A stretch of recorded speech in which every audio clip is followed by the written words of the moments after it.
Kami nga ni Papa Mindoro. Sa mga oras na ito, kami ay narito na sa Batangas Port. At kami nga ay ganda nakasakay. Napakaganda ng dagat, napaka-blue. At ayun, kitang-kita namin ng Monte Maria. Nabat pa nga kami ng 2 oras dito sa barko. Pero okay lamang kasi napakaganda ng view habang nandito kami sa biyahe.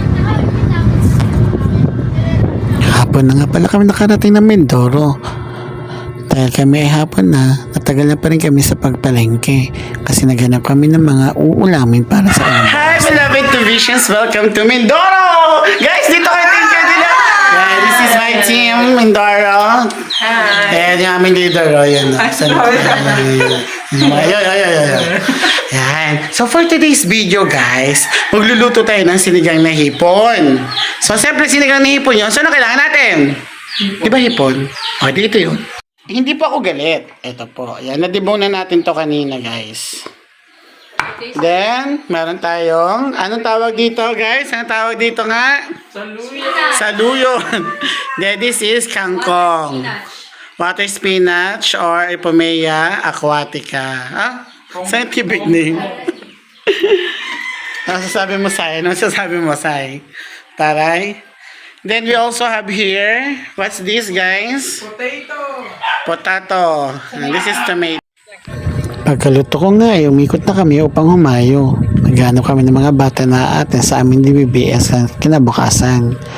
Dito nga sa lugar nito, napakaluntian ng mga halaman. Ito ay ang mga palayan na nakikita at natatanaw ninyo dito sa lugar nito.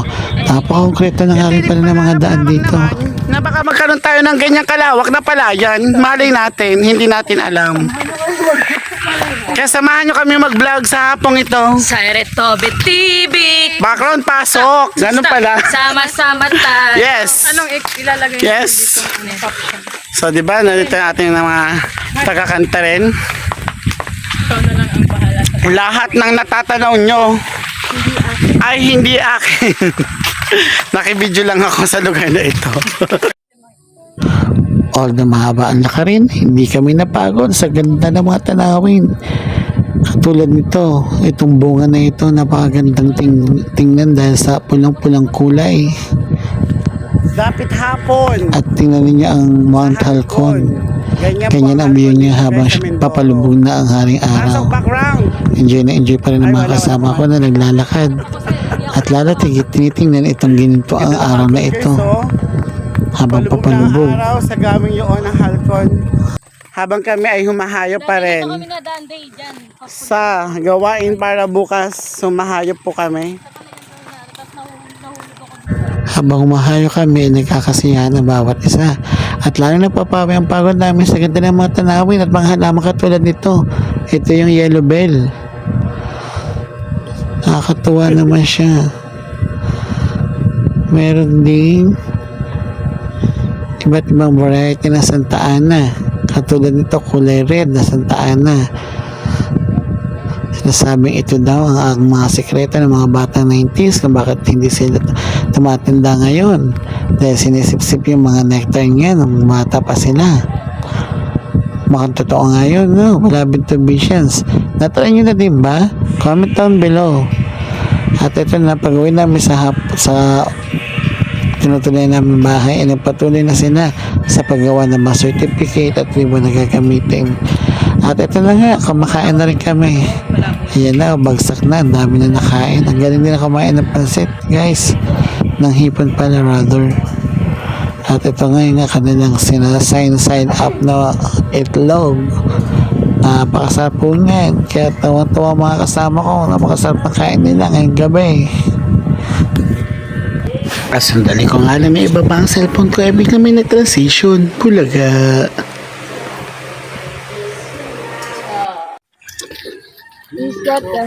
Tama na, sir. Bukas na yan. Mamaya na, sir. Pagtapos. Oo, tama na nga. Diba? Hindi na mag-scatter si sir kasi may drive. Huy, alam mo yung nagbabawa na nga ako ng mga kasama ko na mga cellphone at mag-vlog na mag-vlog. Dahil marami pa kami pupuntahan. Kasi sinabi ko, tinigil ko na nga ako magkuha pero hindi ko pa rin Napigilan ko na ng mga halaman sa gaganda ng mga bulaklak. Ay, may maganda nga. Halaman ba yun?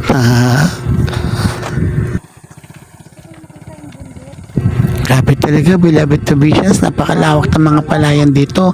At lahat may mga tanim sila. Nakakatuwa. Ayan o guys oh. Oh, ito naman ngayon yung Mount Halcon. Naku po. At nakakatawa nga nakahawak ako ng string beans. Yung eksaktong string beans kung saan siya nakalagay habang namumunga. O yung kibal sa ating term sa Marinduque. Pero grabe guys, grabe humanga ako sa mga bata na nag-undergo pa nito. Malaki ito tol. Maganda guys oh. Nung naipost nga ako ito doon sa aking reels sa FB ay talaga namang may nag-comment na ako daw ay magdala yung papunta dito sa Laguna. Pero hindi naman kasi amin yan kaya hindi na ako nagpaalam. Ngayon din ito. Ito at natutuwa ko sa halamang ito sa kanyang mga dahon at ito para siyang buntot. Comment down below guys kung anong tawag dito sa halaman na yan. Ganda oh, tingnan nyo. Yan. Yung nagsundo.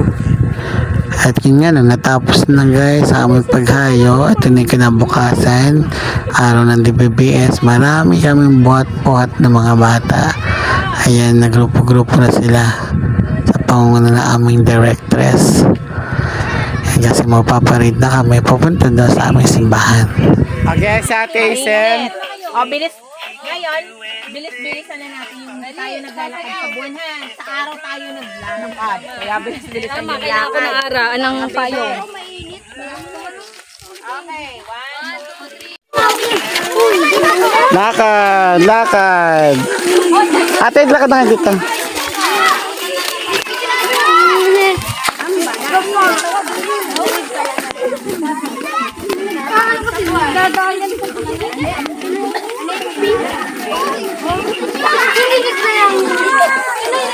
Nasa likod pa. Sa gilid. 100 sa. So habang sila ngayon nagagawain doon, ako naman dito din sa kitchen para magluto na aming pananghalian. So ang lulutuin ko dito ay pinangat na tulingan. Pero ginamit ko pang paasim dito ay kamyas. Yan na inugasan ko. At nung natapos nga ang gawain ay ako yung nag-aya na papuntang Puerto. Kasi may salamat kami makapunta doon mula dito sa simbahan ay sasakyan kami ng jeep papunta ng Puerto. At tuwan-tuwa nga ito ating mga kabataan na kasama ko ngayon. Pwede mga nila na makakapuerto.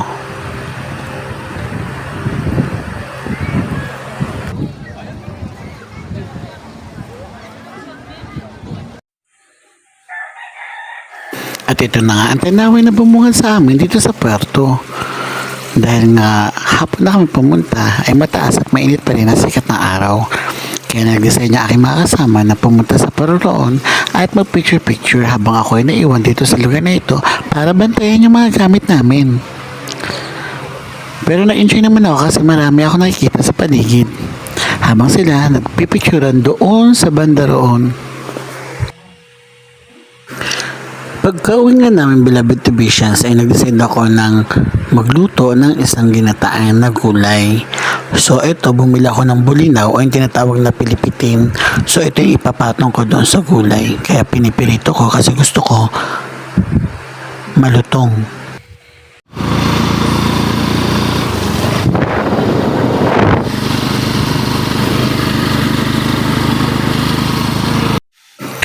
Hinugasan ko na rin pala itong mga napitas ko na talbos. At nakakatawa, puro violet yung nakuha kong talbos.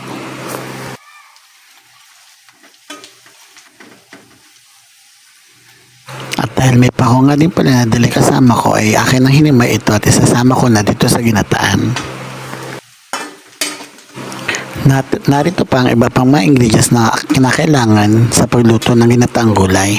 Siyempre hindi ako nagkaroon ng nyog, gumamit ako ng kokomama, sibuyas at bawang. So sa pagluluto, kailangan nating iisa muna itong sibuyas at bawang para sa kanyang aroma.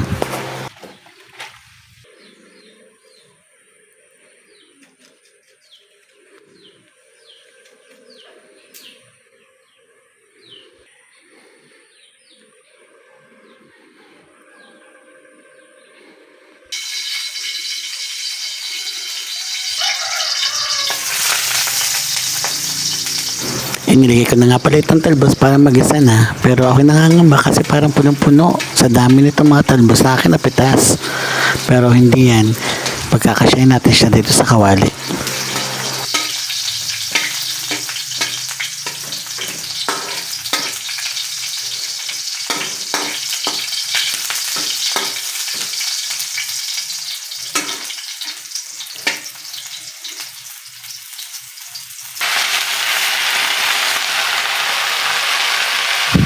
At ito na nga ang final output, ginitaang talbos ng kamote na merong bulinaw. Ganda guys, tsaka ang sarap-sarap ng lasa niya.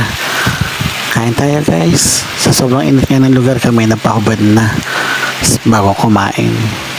Salamat po sa panonood and I hope ay ma-share pa po sa mga iba pang viewers natin. Ito nga kami uuwi na. Sa pagkakataong ito ay 3 na lang kami.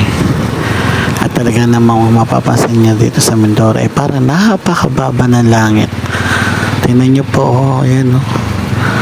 Sobrang baba ng kalangitan.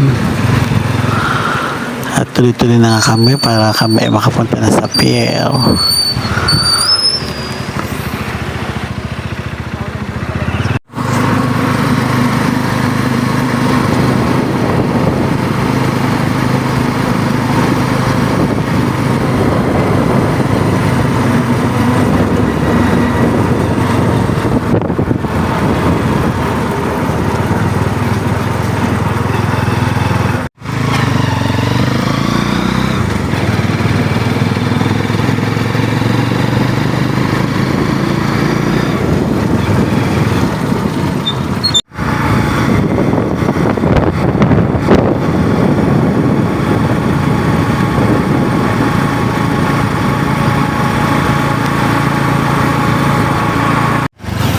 At ito nga, beloved Tubians, back to Laguna na kami kasi andito na kami sa port. So sana nag-enjoy kayo dito sa aming munting Mindoro Vlogs. Kami ay maghihintay na ng sasakyan papunta sa barko. Ayun, sinundo nga pala kami dito ni Brother Jason, ang aming pastor. Tuntua kami kasi piling ko manilibre to eh. So ayun guys, bye bye. Salamat sa panonood. 5 pa 4.